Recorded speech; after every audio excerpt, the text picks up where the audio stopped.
जय गुरु जी। नमस्ते गुरु जी। गुरु जी महाराज के चरणों में सादर प्रणाम।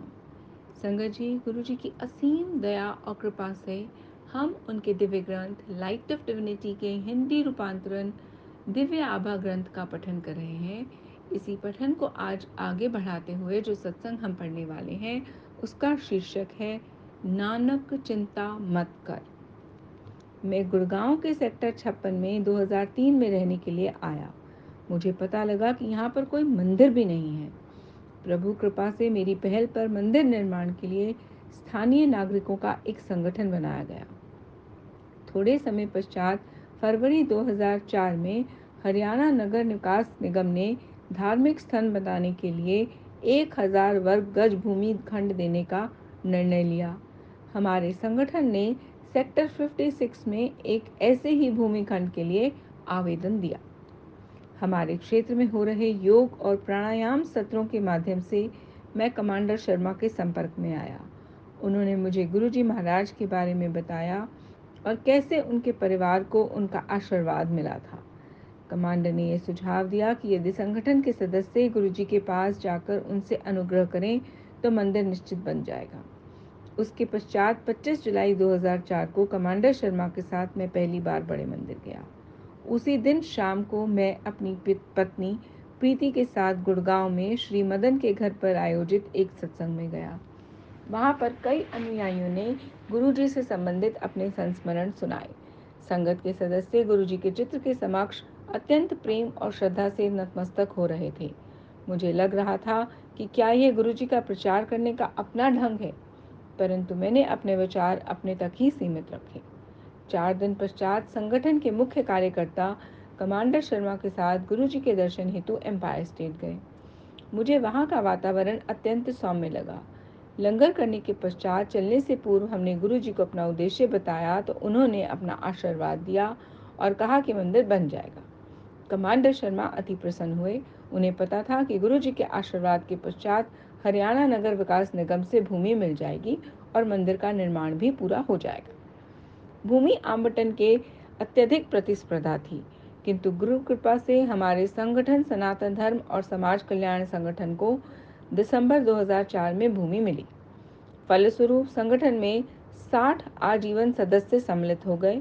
14 फरवरी 2006 को गुरुजी की कृपा और सेक्टर 56 के निवासियों के सहयोग से मंदिर का निर्माण पूर्ण हुआ। चूंकि मुझे गुरुजी के यहाँ जाना अच्छा लगा था, मैंने प्रीति से पूछा कि वह वहाँ पर चलना चाहेगी, तो उसने मान लिया। हम एम्पायर स्टेट रविवार 1 अगस्त 2004 को गए। वहाँ से लौटते हुए एक भक्त ने गुरुजी का एक चित्र दिया। मेरी पत्नी की शल्य क्रिया टली। दर्शन के पश्चात प्रीति अति प्रसन्न थी और उसने कहा कि वह बहुत समय से गुरुजी जैसे स्थान जहाँ शांति प्राप्त हो की कल्पना करती रही थी।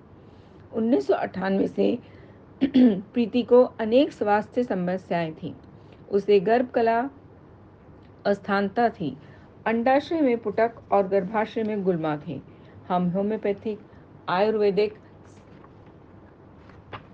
और एलोपैथिक के चिकित्सकों के चक्कर काटते रहे थे, किंतु उपचार नहीं हो सका था। अगस्त 2003 में उसकी शल्य क्रिया में उसके अंडाशय और गर्भाशय निकाल दिए गए थे। यद्यपि उसे 2 माह तक कोई समस्या नहीं हुई, लेकिन उसके बाद उसकी वेदना फिर आरंभ हो गई। चिकित्सक उसका निदान नहीं कर पा रहे थे। कुछ ने कहा उसे स्नायु शूल है, अन्य कह रहे थे उसके गुर्दे में पथरी है या उदर शूल है। सारांश में चिकित्सक अपने निर्णय में एक मत नहीं थे। गुरुजी के दर्शनों के 3 दिन बाद 4 अगस्त 2005 को रात्रि में प्रीति को गुर्दे के क्षेत्र में अत्यधिक पीड़ा हुई। दर्द निवारक औषधियों से लाभ नहीं हुआ। प्रातः उसकी पीड़ा कम थी, पर रात को फिर वही स्थिति हो गई। प्रीति ने प्रश्न किया कि गुरुजी का चित्र घर में होने के बाद भी उसकी स्थिति में सुधार क्यों नहीं हुआ।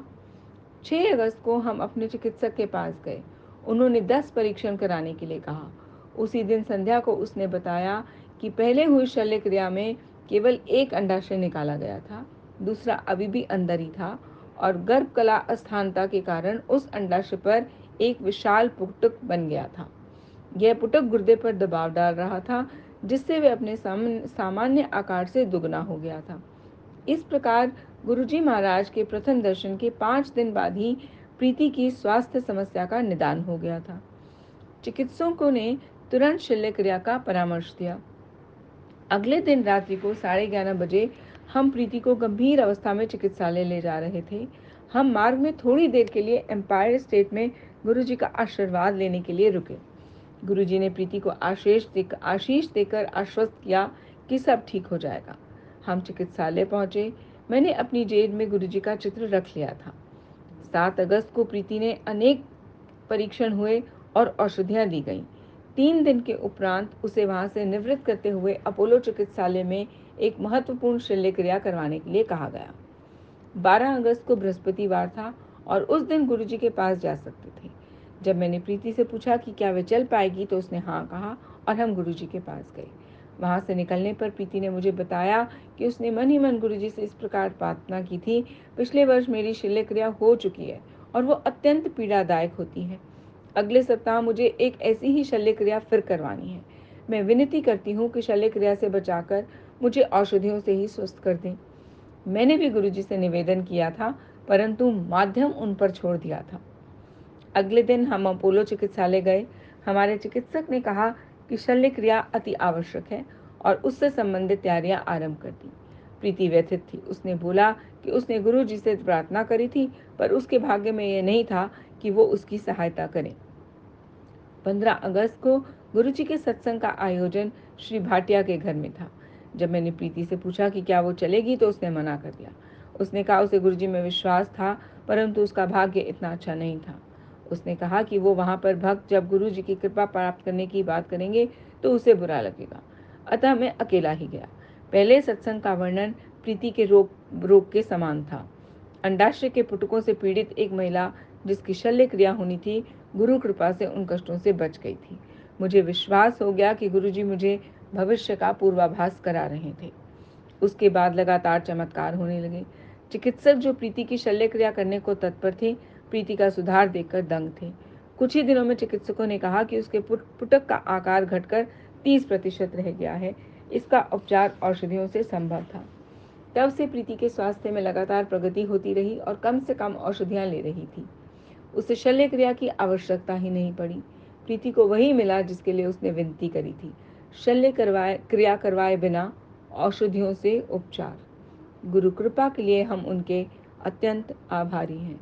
गुरु जी के पास जाकर उनको कुछ कहना नहीं पड़ता है। उनके चरणों में जो भी आता है वे उसका ध्यान रखते हैं। आर्थिक विपदा से मुक्ति। गुरुजी महाराज के पास आने के पश्चात हमारे जीवन में नाटकीय परिवर्तन आया है। पहले मुझे जीवन के सब पहलुओं की चिंता लगी रहती थी। अब प्रवृत्ति सब समाप्त हो चुकी है। जब मुझे ये ज्ञात है कि गुरुजी हर समस्या का ध्यान रखते हैं।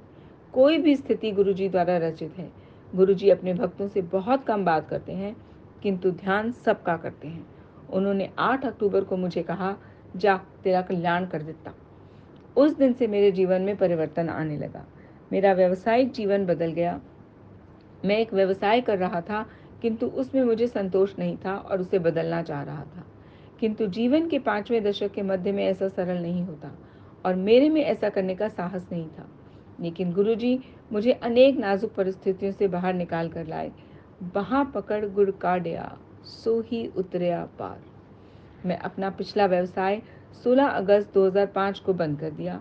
गुरु कृपा से अब मुझे अपने नए व्यवसाय से अधिक पारितोष मिलता है। अब मैं एक राष्ट्रीय उपक्रम की योजनाएं बना रहा हूं, जिससे मुझे व्यावसायिक संतोष भी मिलता है। इस परिवर्तन की अवधि में गुरु जी की दया से मैं संभला रहा। एक शब्द के शब्द हैं, नानक चिंता मत करो, चिंता तिसकी है, जल में जंत उपाय, तिना विरोजी दे। इस समय मेरा मकान भी बन रहा था। जब भी किश्त देने का समय आता तो मेरे सामने आर्थिक कठिनाइयां आती थी। मैंने गुरुजी को कुछ नहीं बताया, लेकिन उनको पता था। अब जब भी धन की आवश्यकता होती थी वो आ जाता था। जिन्होंने मेरी सहायता करी उन्होंने उसकी वापसी के लिए कभी शीघ्रता नहीं करी। 1 वर्ष के उपरांत 16 मई 2006 को मुझे मेरे अपने घर की चाबियां मिल गईं। 19 मई को मैंने उन्हें गुरुजी के कमल चरणों में रख दिया। आर्थिक संकट की अवधि में उन्होंने ही मेरी सहायता की थी। मेरे गुरुजी ईश्वर हैं। प्रतिदिन मैं मंदिर में जाया करता था। मैं अनेक देवी देवताओं की पूजा करता था। अब मुझे गुरुजी में प्रत्येक देवी देवता दिख जाते हैं। एक को नाम ध्याय मन मेरे। मुझे अब मात्र एक मंत्र पता है, ओम नमः शिवाय, शिवजी सदा सहाय। मैंने अपने सम्मुख ईश्वर को देखा है। मुझे अब कहीं अन्यत्र जाने की आवश्यकता नहीं है। मेरी खोज गुरु जी के कमल चरणों में आकर समाप्त है। सुरक्षा कर्मी को जीवन दान। फरवरी 2005 में एक दिन मैं अपने कार्यालय जा रहा था कि मैंने एक 20 वर्षीय सुरक्षा कर्मी को सड़क पर पड़े हुए देखा। कुछ लोग उसे घेर कर खड़े हुए देख रहे थे। मैंने उसका मुंह खोला तो वो सांस ले रहा था, किंतु उसके साथ उसके मुंह से रक्त और झाग निकल रहे थे। उसकी ये अवस्था देखकर स्पष्ट था कि उसके जीवन का कुछ ही समय शेष था। मैंने भी अपनी आंखें बंद करके गुरु जी से उसे बचाने के लिए प्रार्थना करी। आंखें खोलने पर मैं चकित हो गया। आधे ही मिनट में वह उठकर खड़ा हो गया था। मैंने गुरु जी को धन्यवाद किया, उससे उसका नाम और पता पूछा। उसके सही उत्तर से प्रतीत हुआ कि वो ठीक था। मैं अपने कार्यालय आ गया। मुझे आभास था कि गुरु जी सदा हमारे साथ हैं। जब भी उनको याद करते हैं वे उत्तर देते हैं। जब मुझे गुरु जी के मंदिर में आते रहने से पूर्ण शांति मिल गई, मैंने सदगुरु को अपने परिवार के सब सदस्यों को अपने कमल चरणों में स्थान देने का अनुरोध किया। गुरु कृपा से मेरे माता पिता, मेरे दोनों भाई और उनके परिवार, मेरी सास, मेरी पत्नी के भाई और उनका परिवार, सबको उनकी शरण मिली है और उनको भी अनेक अनुभव हुए हैं। गुरु जी ने हर एक को शांति, स्वास्थ्य और समृद्धि प्रदान किए हैं। सबकी प्रवृत्ति में परिवर्तन हुआ है। अब परिवार में अत्यंत प्रेम और सुख शांति है। शिव नृत्य। मेरा छोटा भाई रमेश अपने परिवार के साथ मई 2005 में गुरुजी के दर्शन के लिए आया। लुधियाना लौटने के पश्चात उसकी पत्नी सोनल गंभीर रूप से बीमार हो गई। 4-5 दिन में उसका तापमान 104 डिग्री रहा और उसे मियादी ज्वर हो गया। 5वें दिन स्वप्न में गुरुजी उसके स्वप्न में आए और विशु, उसके पुत्र के बारे में प्रश्न करके बोले कि वह उसे आशीर्वाद देने आए हैं। सोनल ने उत्तर दिया कि वो तो बाहर गया हुआ है, किंतु वह स्वयं बहुत रुग्ण है और मरना नहीं चाहती। गुरुजी ने उसे चिंता करने के लिए मना किया और अपना हाथ आशीर्वाद देने के लिए उठाया। उनके हाथ से कुछ किरणें निकलकर सोनल के शरीर में प्रवेश कर गईं। उस रात उसे बहुत पसीना आया, ज्वर घटने के निश्चित चिन्ह। अगले दिन सुबह उठकर उसने फोन पर मुझे स्वप्न के बारे में बताया। उस दिन से उसका ज्वर कम होना आरंभ हो गया और कुछ ही दिनों में वह पुनः स्वस्थ हो गई। एक ही दर्शन से गुरुजी ने उस पर अपनी दया दृष्टि कर दी थी। वे सब दर्शनार्थियों को देखते और परखते हैं, उनका ध्यान रखते हैं। गुरुजी महाराज की जय हो। नवंबर 2005 में एक दिन रमेश रामायण का पाठ करते हुए उस अंश पर पहुंचा जहां पर गुरु महिमा का वर्णन आता है। उसने गुरुजी के बारे में सोचा और एकदम अपने विचारों से उनके पास एम्पायर स्टेट पहुंच गया। अपने गुरुजी को कक्ष से बाहर निकलते हुए देखा। उसने गुरुजी को आलिंगन में लिया। फिर वे 2 आकृतियों में विभाजित हो गए। एक अपने आसन पर जाकर बैठ गई और दूसरी शिव स्वरूप धारण कर 15 मिनट तक रमेश के साथ नृत्य करती रही। नृत्य करते हुए उसने गुरुजी से प्रश्न किया कि क्या अन्य लोग उन्हें देख सकते हैं, तो उन्होंने नकारात्मक उत्तर दिया और बोले कि उसे केवल आनंदित होना चाहिए। नृत्य के उपरांत शिव गुरुजी के शरीर में प्रवेश कर गए। इसी अवस्था में रमेश ने लंगर ग्रहण किया और वापस अपने घर आ गया। कुछ दिन बाद जब रमेश गुरुजी के दर्शन के लिए दिल्ली आया तो उसने यह अनुभव मुझे बताया। गुरुजी ने रमेश को अपना घर बनाने के लिए आशीष दिया। यद्यपि रमेश अत्यंत परिश्रमी था, पिछले 10 वर्षों से वह अपना घर नहीं बना पा रहा था। 29 मई 2006 को वह अपने घर में प्रवेश कर सका। उसकी बेटी देवयानी अत्यंत बुद्धिमती थी। परिश्रमी होते हुए भी वे सदा अपनी कक्षा में द्वितीय स्थान पर ही आती थी।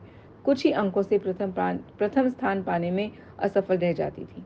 गुरु जी के दर्शन के बाद देवयानी वर्ष 2006 में न केवल अपने अनुभाग में अपितु पूरी छठी कक्षा के चारों अनुभागों में प्रथम आई। गुरु जी की कृपा इस प्रकार भक्तों पर प्रवाहित होती है। उसका भाई विशु भी इसी प्रकार के अंक लेकर 8वीं कक्षा में उत्तीर्ण हुआ, यद्यपि उसकी ऐसा करने की कोई आशा नहीं थी।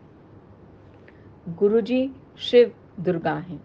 मेरे बड़े भ्राता शिव कुमार पुष्कर्ण ने अक्टूबर 2004 में मात्र औपचारिकता के कारण मेरे घर में आयोजित गुरुजी के सत्संग में भाग लिया। अंततः वे वर्ष 2004 के मध्य में गुरुजी की शरण में पहुंच पाए। उन्हें वहां पर अद्भुत शांति मिली। उसके बाद उनका स्वभाव अत्यंत शांत और सौम्य हो गया। एक दिन मेरी भाभी अपनी प्रतिदिन की दिनचर्या से अंतर्गत दुर्गा स्तुति नहीं कर पाई थी। वे बहुत व्यथित थीं। अचानक गुरुजी उनके सामने प्रकट हुए और उन्होंने कहा कि उन्हें इन बातों को लेकर चिंतित नहीं होना चाहिए। वह बोले, ये वह सर्वत्र हैं और वे केवल उनको याद कर लें तो पर्याप्त होगा। फिर भाभी जी को दिखाने के लिए कि वह दुर्गा भी हैं, उस रूप में परिवर्तित होकर उनको गले लगाया और अंतर्ध्यान हो गए। भाभी जी को घुटने में शूल रहता था। चिकित्सकों ने अनेक परीक्षण और औषधियों का दीर्घकालिक उपचार बताया था। शिवरात्रि 2006 को वे बड़े मंदिर गईं और गुरु कृपा से उनकी वेदना उसी दिन से समाप्त हो गई। 15 मई 2006 को हम शिव मंदिर गए। हॉल में शिव की प्रतिमा और गुरुजी का आसन है। मेरे बड़े भाई ने पहले शिव प्रतिमा को, फिर गुरुजी के आसन को नतमस्तक होकर आदर किया। उन्होंने देखा कि संगत पहले गुरुजी को और फिर शिव प्रतिमा को आदर दे रही है। वे सोचने लगे कि क्या यह उचित है। हम मंदिर में कोई 1.5 घंटा रहे और सत्संग का आनंद लेते रहे।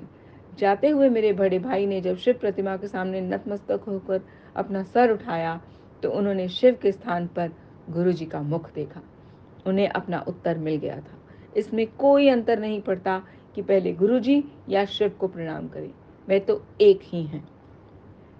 इस प्रसंग से पूर्व श्रीमती सब्रवाल संगत को बताती थी कि उन्होंने गुरुजी को शिव स्वरूप में देखा है, परंतु मेरे मन में संशय बना हुआ था।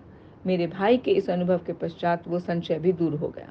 शिव की शरण में यहाँ पर गुरुजी के रूप में उपस्थिति मैं अपने आप को अत्यंत भाग्यशाली मानता हूँ। मेरे मित्रों को भी आशीष। मैं अपने अनुभव अपने मित्रों को बताए तो उनमें से अनेक गुरुजी के पास आए और उनका आशीर्वाद प्राप्त किया। श्री विनोद गुप्ता की बेटी का जीवन परिवर्तन हुआ जब उसे एक अति सुंदर स्वभाव के पति और ससुराल वाले मिले। मेरे एक अन्य मित्र श्री योगेश गुप्ता का स्थानांतरण लुधियाना से गोरखपुर हो गया था। वे जीवन के एक कठिन दौर से गुजर रहे थे। गोरखपुर जाने से पूर्व उन्होंने गुरुजी के दर्शन किए। यद्यपि उन्होंने गुरुजी को अपनी समस्या से अवगत नहीं किया था। 11 माह में उनका स्थानांतरण गाजियाबाद हो गया। पटपड़गंज में उनका मकान है और गुरु कृपा से वे वापस घर आ गए। इसी प्रकार श्री राजेश शर्मा की कंपनी उन पर झूठे अभियोग लगा रही थी। वे गुरुजी की शरण में आए और उन्हें शांति का आभास हुआ। उनकी कंपनी ने उन्हें मुकदमे के लिए अंतर्राष्ट्रीय वकील करने को कहा। उन्होंने मुझे बताया कि अब उनके पास ब्रह्मांड के वकील हैं, तो उन्हें कोई चिंता नहीं है। गुरुजी के पास आने के पश्चात कंपनी उन अभियोगों को ही भूल गई और वह अभी भी उसी पद पर सुखपूर्वक कार्यरत हैं। राजेश जालंधर में रहते हैं और वहां पर गुरुजी के मंदिर जाते रहते हैं। वैवाहिक समस्या का अंत। मेरी सास अपने परिवार सहित 1 जनवरी 2005 को गुरुजी के दर्शन के लिए आई। पिछले 10 वर्ष से मेरे पत्नी के भाई आशीष का दाम्पत्य जीवन अत्यंत व्यथित रहा था। जून 2005 में स्थिति अति गंभीर हो गई और ऐसा लगा कि शीघ्र ही तलाक हो जाएगा। मेरी सास गुड़गांव आई और उन्होंने गुरुजी के पास जाकर दंपत्ति के सुखी जीवन के लिए प्रार्थना करी। 1 सप्ताह में ही दंपत्ति के मध्य आई समस्या स्वतः ही समाप्त हो गई। उसके बाद वे दोनों गुरुजी के दर्शन के लिए आए। उनकी कृपा से आशीष और उसकी पत्नी अब सुखपूर्वक रहते हैं और अपने पुत्र की एक साथ देखभाल करते हैं। शुक्राना गुरुजी, बेन शुक्राना गुरु साहिब। संगत जी, ये सत्संग विजय कुमार पुष्करण अंकल का है। इस सत्संग को पढ़ते हुए अशुद्ध उच्चारण और अनेक त्रुटियों के लिए मैं गुरु महाराज और आप सबसे हाथ जोड़कर क्षमा मांगती हूँ। जय गुरु जी।